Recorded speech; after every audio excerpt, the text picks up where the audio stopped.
Hello everyone, welcome to knowledge improver channel. आज हम लोग पढ़ेंगे नॉन सेलेक्टिव कॉक्स इनहिबिटर का जो हम लोग रिमेनिंग पोर्शन है उसको हम लोग देखेंगे। इसके अगर पहले वीडियो की बात करें तो हम लोग सैलिसिलेट्स जिसमें आपका एस्प्रिन आता है उसके बारे में हम लोग डिटेल में डिस्कस कर चुके हैं। वीडियो में जो हम लोग देखेंगे वो हम लोग उसके आगे देखेंगे। सबसे पहले बात कर लेते हैं प्रोपियोनिक एसिड डेरिवेटिव्स के बारे में। प्रोपियोनिक एसिड डेरिवेटिव्स में आपके 4 ड्रग्स आती है: इबुप्रोफेन, नेप्रोक्सेन, कीटोप्रोफेन और आपका फ्लूबिप्रोफेन। इबुप्रोफेन जो कि आपका सबसे पहले डिस्कवर की गई थी इस क्लास में, तो इसलिए हम लोग कहेंगे ibuprofen was the first member of this group. Ibuprofen की बात करें तो इबुप्रोफेन और उसके बीच जितने भी कंजेनर हैं वो एक्चुअली में प्रोपियोनिक एसिड डेरिवेटिव्स से बिलोंग करते हैं, और प्रोपियोनिक एसिड डेरिवेटिव्स से आपका नॉन सेलेक्टिव कॉक्स इनहिबिटर का क्लासिफिकेशन में आता है। नॉन सेलेक्टिव कॉक्स इनहिबिटर से इसका मतलब ये आपका कॉक्स 1 कॉक्स 2 दोनों को आपका ब्लॉक करेंगे और फर्दर आपका प्रोस्टाग्लैंडिन की सिंथेसिस को इनहिबिट करेंगे।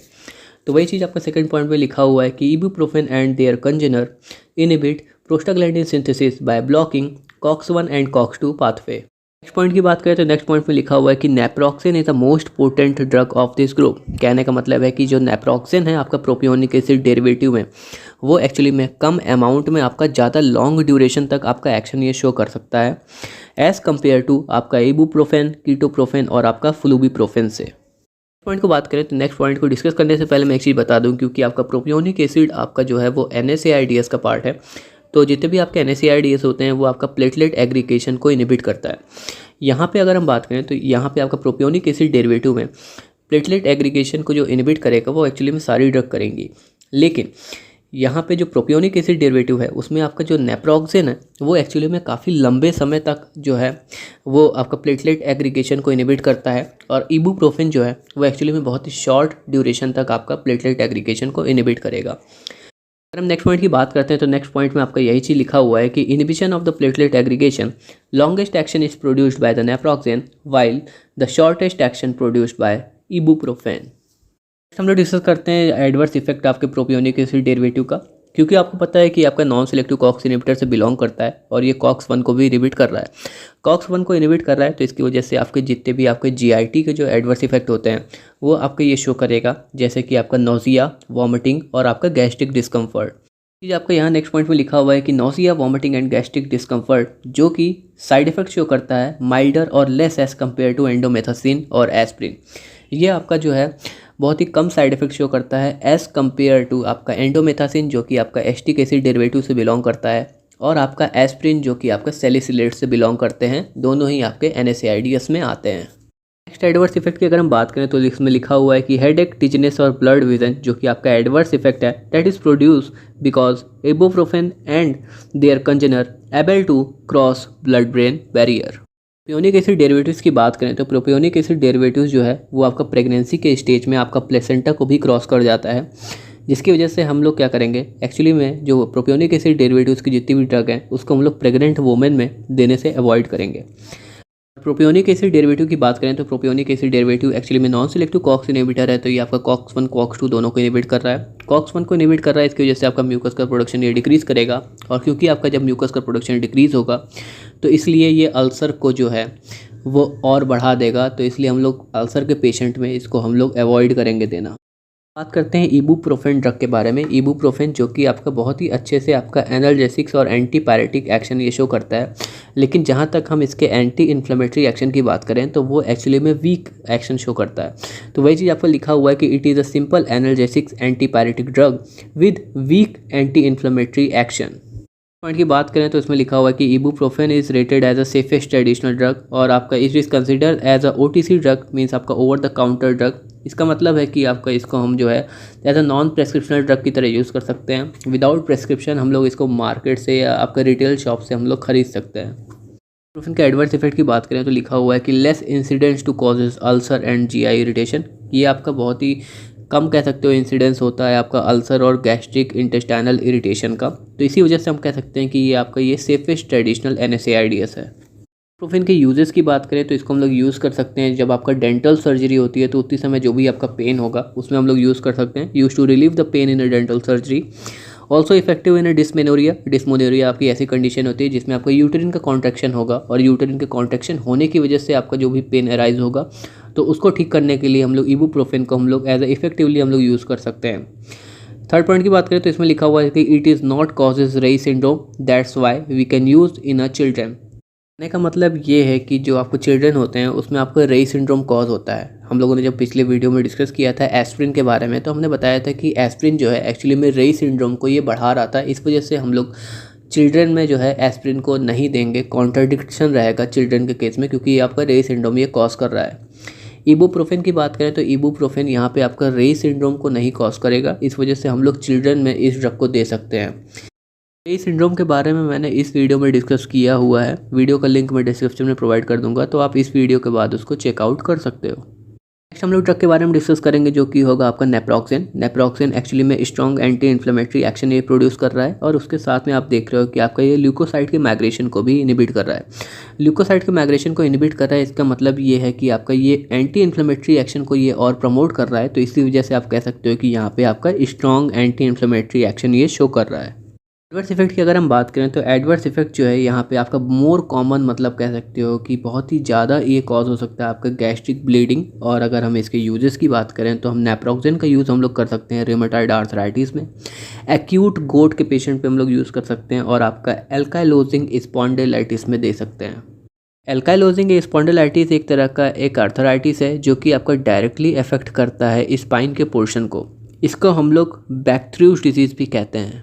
नेक्स्ट ड्रग के बारे में डिस्कस करते हैं जो कि है आपका कीटोप्रोफेन। कीटोप्रोफेन भी आपका similar anti inflammatory action produce करता है जैसे इबुप्रोफेन प्रोड्यूस कर रहा था। इबुप्रोफेन आपका weak anti inflammatory action produce कर रहा था, तो कीटोप्रोफेन भी आपका वैसा ही एक्शन प्रोड्यूस करेगा। अगर हम इसके एडिशनल एक्शन की बात करें तो ये आपका जो है लॉक्स पाथवे को भी इनिबिट करता है, और साथ में ये आपका लाइसोसोम को स्टेबलाइज करता है। लाइसोसोम अगर आपका वीक होगा तो उसकी वजह से आपका लाइसोसोम रप्चर हो जाएगा और वहाँ से रिलीज़ करेगा हाइड्रोलिटिक एंजाइम। हाइड्रोलिटिक एंजाइम का रिलीज होने की वजह से ये आपका प्लाज्मा मेम्ब्रेन का डिसरप्शन करेगा और further lead to causes the inflammation. अब यहाँ पे आप देख रहे हो कि कीटोप्रोफेन आपका लाइसोसोम को स्टेबलाइज कर रहा है, तो उसकी वजह से आप कहोगे कि यहाँ पे एंटी इन्फ्लेमेटरी एक्शन ये प्रोड्यूस कर रहा है। लॉक्स पाथवे के बारे में मैंने इस वीडियो में डिटेल में डिस्कस किया हुआ है, वीडियो का लिंक मैं डिस्क्रिप्शन में प्रोवाइड कर दूंगा, तो आप इस वीडियो के बाद उसको चेकआउट कर सकते हो।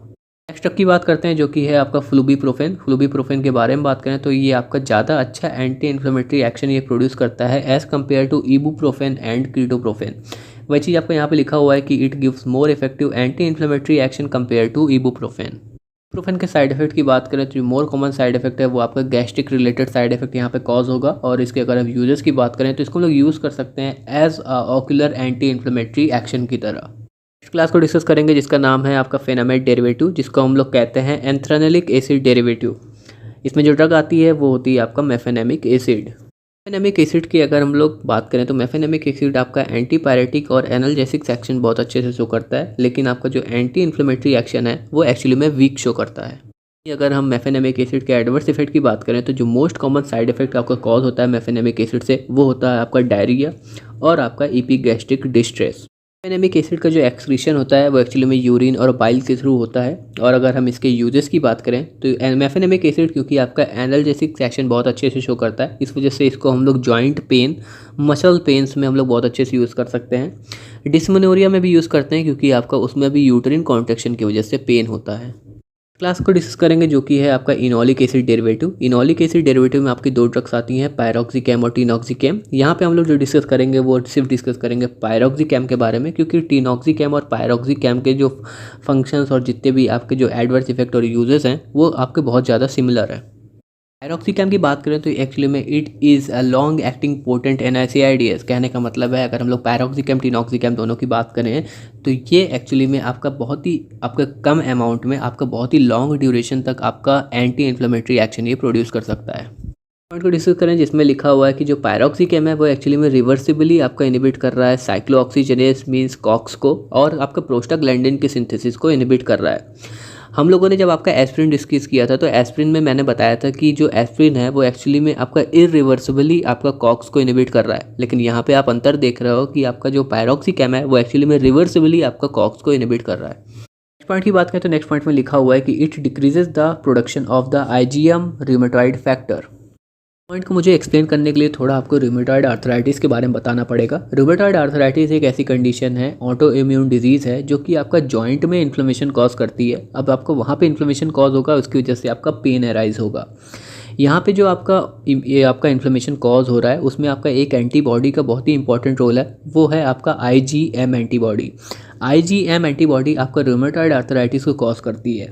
और यहाँ पे आप देख रहे हो कि पायरोक्सिकेम एक्चुअली में इसी IgM रूमेटॉइड फैक्टर को डिक्रीज कर रहा है, जिसकी वजह से हम कह सकते हैं कि पायरोक्सिकेम को हम जो है रूमेटॉइड आर्थराइटिस में इसको हम लोग यूज़ कर सकते हैं। नेक्स्ट पॉइंट में लिखा हुआ है कि ये आपका डिक्रीज कर रहा है ल्यूकोसाइड कीमोटैक्सिस को। इसकी वजह से आप कह सकते हो कि जो आपका एंटी इन्फ्लेमेटरी आपका जो एक्शन है वो आपका इंक्रीज होगा।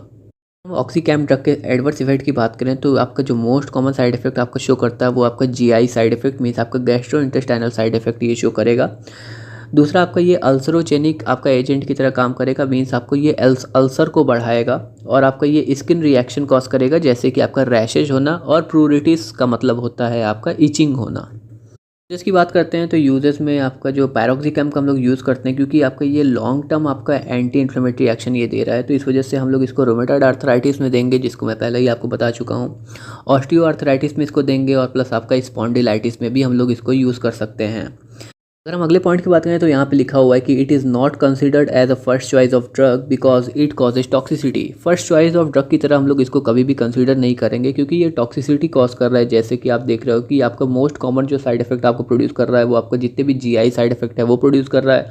अल्सरोजेनिक एजेंट की तरह काम कर रहा है, मीन्स आपका ये अल्सर को बढ़ा दे रहा है। तो इस वजह से हम कहेंगे कि इसको हम लोग फर्स्ट चॉइस की तरह हम लोग नहीं प्रेफर करेंगे। क्लास को डिस्कस करेंगे जो कि है आपका एस्टिक एसिड डेरिवेटिव। इसमें आपकी 3 ड्रग आती है, कीटोरोलैक, एंडोमेथासिन और नेबियोमेटॉन। इसको हम लोग 1 बाय 1 देखेंगे। कीटोरोलैक की अगर हम बात करते हैं तो कीटोरोलैक एक्चुअली में पोटेंट एनाल्जेसिक एक्शन ये शो करता है, लेकिन यहाँ पे आपका ये modest anti inflammatory action show करता है, मीन्स आपका वीक एंटी इन्फ्लेमेटरी एक्शन ये शो करता है। पॉइंट की बात करें तो लिखा हुआ है कि in a post operative pain condition ketorolac efficacy action of analgesics is quite equal to morphine.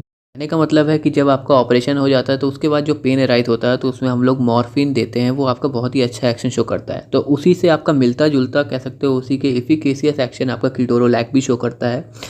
Morphine आपका कह सकते हो कि वो आपका साइकोलॉजिकल डिपेंडेंस कॉज करता है, प्लस आपका रेस्पिरेटरी डिप्रेशन भी कॉज करता है क्योंकि वो आपका ओपियोइड रिसेप्टर से बाइंड होता है। लेकिन इसके साथ ऐसा सीन नहीं है। कीटोरोलैक आपका NSAIDs से बिलोंग करता है और हम लोग पहले भी डिस्कस कर चुके हैं कि ये आपका साइकोलॉजिकल डिपेंडेंस एक्शन नहीं कॉज करेगा। तो इस वजह से हम लोग कह सकते हो कि कीटोरोलैक को पोस्ट ऑपरेटिव पेन की कंडीशन में हम लोग ज़्यादा प्रेफर करते हैं। कीटोरोलैक का जो एडमिनिस्ट्रेशन करते हैं वो हम लोग इंट्रामस्कुलर हम लोग एडमिनिस्ट्रेशन करते हैं, और जो कीटोरोलैक का जो एक्सक्रीशन होता है हमारी बॉडी से वो 60% आपका यूरिन के थ्रू होता है। तो इसकी वजह से हम कह सकते हैं कि जो भी पेशेंट होगा जिसकी किडनी ख़राब होगी उसको हम लोग कीटोरोलैक नहीं देंगे। कीटोरोलैक के एडवर्स इफेक्ट की बात करें तो ये एक्चुअली में GI साइड इफेक्ट कॉज करता है, जैसे कि आपका nausea, vomiting, abdominal pain, dyspepsia, ulceration और आपका लूज मोशन या फिर हम कहेंगे लूज स्टूल। कि आपका कीटोरोलैक आपका ब्लड ब्रेन बैरियर को भी क्रॉस कर जाता है, तो इस वजह से आपका CNS पे साइड इफेक्ट भी प्रोड्यूस करता है, जैसे कि आपका ड्राउजीनेस, हेडेक, टिजीनेस और नर्वसनेस। कीटोरोलैक की अगर हम बात करें तो कीटोरोलैक एक्चुअली में सीरम ट्रांसामिनेज एंजाइम जो है उसके लेवल को भी बढ़ाता है। सीरम ट्रांसामिनेज एंजाइम का जब लेवल बढ़ेगा तो उससे हमारा लीवर डैमेज होगा और कह सकते हो कि ये हेपेटाइटिस भी कॉज कर सकता है।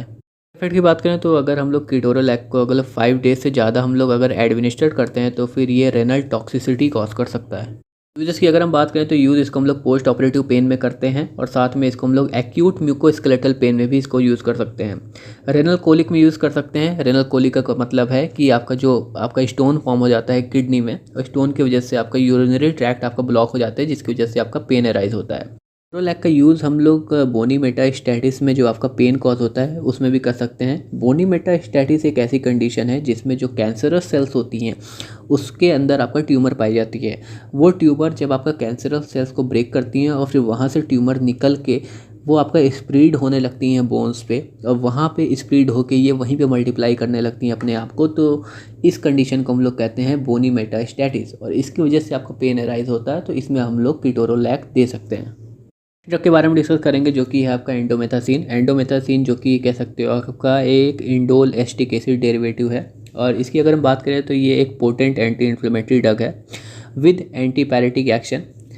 इंडोमेथासिन के अंदर हाई पोटेंसी होती है कि ये आपका कॉक्स पाथवे को ये ब्लॉक करेगा, और कॉक्स पाथवे को ब्लॉक करके ये प्रोस्टाग्लैंडिन की सिंथेसिस को डिक्रीज करेगा। ये पूरे NSAIDs की प्रॉपर्टी है, लेकिन इंडोमेथासिन की ये हाई पोटेंसी है, मतलब आपका स्मॉल अमाउंट में ज़्यादा अच्छे से कॉक्स पाथवे को ये ब्लॉक कर सकता है। साथ में आप देख रहे हो कि ये न्यूट्रोफिल की मोटेलिटी को भी डिक्रीज कर रहा है, तो इसका सीधा मतलब है कि ये आपका एंटी इन्फ्लेमेटरी एक्शन को ये बढ़ा रहा है। एंडोमेथासिन की बात करें तो एंडोमेथासिन जो है इसका एक्सक्रीशन जो है वो सिर्फ और सिर्फ किडनी से हो रहा है। तो जो भी पेशेंट जिनकी किडनी नहीं सही होगी या किडनी ख़राब होगी उनको बिल्कुल भी एंडोमेथासिन नहीं देंगे, नहीं तो फिर ये आगे चल के टॉक्सिसिटी कॉज कर सकता है। एंडोमेथासिन के एडवर्स इफेक्ट की बात करें तो एंडोमेथासिन के अंदर बहुत ज़्यादा चांसेस हैं कि ये आपका जीआई साइड इफेक्ट कॉज कर सकते हैं, और इसी तरह आपका ये हाई इंसिडेंस मीन्स आपका ज़्यादा चांसेस है कि ये आपका सीएनएस साइड इफेक्ट भी कॉज कर सकता है। जीआई साइड इफेक्ट में जैसे कि आपका gastric irritation, nausea, vomiting, anorexia, gastric bleeding और आपका डायरिया आ जाता है। और अगर हम सीएनएस साइड इफेक्ट की बात करें तो उसमें आपका फ्रंटल हेडेक जो है वो सबसे ज़्यादा कॉमन है, और उसके साथ में आपका डिजीनेस, एटेक्सिया, हेलुसिनेशन, डिप्रेशन और आपका साइकोसिस कॉज हो सकता है।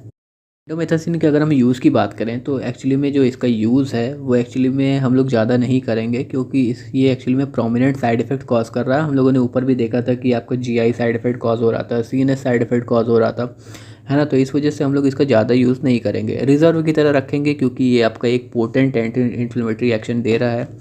तो आपका ये एक्शन प्रोड्यूस कर रहा है, तो इसकी वजह से हम लोग जो इसका यूज़ करेंगे वो आपको कुछ कंडीशन में करेंगे, जैसे कि आपका एनकाइलोजिंग स्पॉन्डिलाइटिस, एक्यूट गोट और आपका रूमेटॉइड आर्थराइटिस। एंडोमेथासिन के अगर हम लोग कॉमनली यूज की बात करें तो इसको हम लोग यूज़ करते हैं for closure of the ductus arteriosus. Ductus arteriosus क्या होता है और प्रोस्टाग्लैंडिन PGE2 का क्या रोल होता है डक्टस आर्टेरियोसस में, वो हम लोग इस वीडियो में डिस्कस कर चुके हैं। वीडियो का लिंक मैं डिस्क्रिप्शन में प्रोवाइड कर दूंगा, तो आप इस वीडियो के बाद उसको देख सकते हो। ड्रग की बात करते हैं जो कि है आपका नेबुमेटॉन। नेबुमेटॉन एक आपका प्रो ड्रग है। इसका मतलब है कि आपका नेबुमेटॉन एक्चुअली में इनएक्टिव है, और ये आपका फर्दर आपका कन्वर्ट हो जाएगा अपने एक्टिव मेटाबोलाइट में, जिसे हम लोग कहते हैं 6-मेथॉक्सी नेप्थिल एस्टिक एसिड, जिसे हम लोग शॉर्ट में कहते हैं 6-MNA। यही आपका 6-MNA जो कि आपका एक्टिव मेटाबोलाइट है, ये आपकी इसके अंदर यह कैपेबिलिटी होती है कि ये आपका कॉक्स पाथवे को ब्लॉक कर देगा और फर्दर प्रोड्यूस करेगा आपका एनाल्जेसिक्स और आपका एंटी इन्फ्लेमेटरी एक्टिविटी को। कि नेबुमेटॉन एक प्रो ड्रग है, तो इसलिए हम लोग इसको कंसीडर करेंगे as a non opioid analgesics pro drug की तरह। एडवर्स इफेक्ट की बात करें तो लिखा हुआ है कि लो इंसिडेंस ऑफ गैस्ट्रिक इरोजन और अल्सर ब्लीडिंग। कहने का मतलब है कि जो नेबुमेटॉन है उसके बहुत कम चांसेस होते हैं कि वो आपका गैस्ट्रिक इरोजन और आपका अल्सर ब्लीडिंग कॉज कर दे। गैस्ट्रिक इरोजन और अल्सर ब्लीडिंग तो ये कॉज नहीं करेगा, लेकिन इसके चांसेस होंगे कि ये आपका एब्डोमिनल क्रैम्प और डायरिया कॉज कर सकता है। नेक्स्ट अगर एडवर्स इफेक्ट की बात करें नेबुमेटॉन का, तो वो होता है आपका फोटो सेंसिटिविटी। फोटो सेंसिटिविटी का मतलब ये है कि आपका सनलाइट की वजह से जो इम्यून सिस्टम है वो हमारा ट्रिगर होगा, और इम्यून सिस्टम के ट्रिगर होने की वजह से रेडनेस ऑफ स्किन और ईचिंग कॉज हो सकती है। अगर हम नेबुमेटॉन के यूजेस की बात करें तो इसको हम लोग यूज़ कर सकते हैं इन rheumatoid arthritis and osteo arthritis में। क्लास को डिस्कस करते हैं जो कि है आपका पैराजोलोन डेरिवेटिव। पैराजोलोन डेरिवेटिव में आपकी दो ड्रग होती हैं, एक आपका फेनाइल ब्यूटाजोन और एक आपका होता है ऑक्सीफेनब्यूटाजोन। एक ड्रग और पढ़ेंगे जो कि है आपका प्रोपाइफेनाजोन। ओके, तो सबसे पहले फेनाइल ब्यूटाजोन की बात कर लें तो फेनाइल ब्यूटाजोन आपका जो है वो एक्टिव मेटाबोलाइट है ऑक्सीफेनब्यूटाजोन का। तो हम इसलिए ये कह सकते हैं कि ऑक्सीफेनब्यूटाजोन एक प्रो ड्रग है जो कि आपका फर्दर कन्वर्ट हो जाएगा अपने एक्टिव मेटाबोलाइट फेनाइल ब्यूटाजोन में। फेनाइल ब्यूटाजोन की अगर हम बात करें तो फेनाइल ब्यूटाजोन एक आपका पोटेंट एंटी इन्फ्लेमेटरी ड्रग है। फेनाइल ब्यूटाजोन जो है बहुत ही ज़्यादा एडवर्स इफेक्ट शो करता है, जो कि इसमें बहुत ज़्यादा चांसेस होते हैं कि ये आपका गैस्ट्रिक टॉक्सिसिटी को कॉज कर दे, हाइपर सेंसिटिविटी को भी कॉज कर सकता है, हाइपोथायरॉयडिज्म को भी कॉज कर सकता है, प्लस इसके साथ आपका बोन मैरो डिप्रेशन को भी कॉज करता है।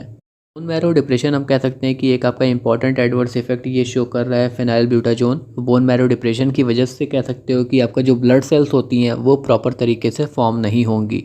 आप देख रहे हो कि इतने सारे आपके डेंजर आपके एडवर्स इफेक्ट ये शो कर रहा है, चाहे वो गैस्ट्रिक टॉक्सिसिटी हो, हाइपर सेंसिटिविटी हो, हाइपोथायरॉयडिज्म हो और आपका बोन मैरो डिप्रेशन हो, जिसकी वजह से आपका ब्लड सेल्स प्रॉपर तरह से फॉर्म नहीं होंगी। इसकी वजह से हम कह सकते हैं कि जो आपका पैराजोलोन डेरिवेटिव्स ड्रग होती हैं तो उसमें आपका जो सिर्फ एक ही ड्रग अभी इंडिया में अवेलेबल है वो है आपका propyphenazone. Propyphenazone it is the only pyrazolone derivative drug still available in India. ये आपका बहुत ही fast onset of analgesic, anti inflammatory और एंटी पैरेटिक एक्शन ये शो करता है। मीन्स आपका ये बहुत इमीडिएट एक्शन शो करता है ये तीनों, और इसको हम लोग कंसीडर करते हैं एक OTC drug, over the counter drug. Means आपका नॉन प्रेस्क्रिप्शनल ड्रग, मीन्स आपका इसको हम लोग खरीद सकते हैं विदाउट प्रेस्क्रिप्शन के। इसको जो हम लोग यूज़ कर सकते हैं वो हम लोग यूज़ कर सकते हैं हेडेक में, बॉडी एक में और फीवर में। तरह से हम लोगों ने इस वीडियो में डिस्कस किया non selective COX inhibitor drugs को, और कुछ इंपॉर्टेंट आपके वीडियोस के लिंक आपके अवेलेबल है डिस्क्रिप्शन में, तो आपसे रिक्वेस्ट है कि उसको आप ज़रूर चेकआउट कर लीजिएगा। बाकी आपको वीडियो कैसा लगा एक बार ज़रूर हमें जो है कमेंट करके बता दीजिएगा। वीडियो अच्छा लगा हो तो लाइक कर देना, बाकी अगर चैनल पर नए हो तो सब्सक्राइब कर देना ज़रूर। बाकी मिलते हैं हम लोग नेक्स्ट वीडियो में।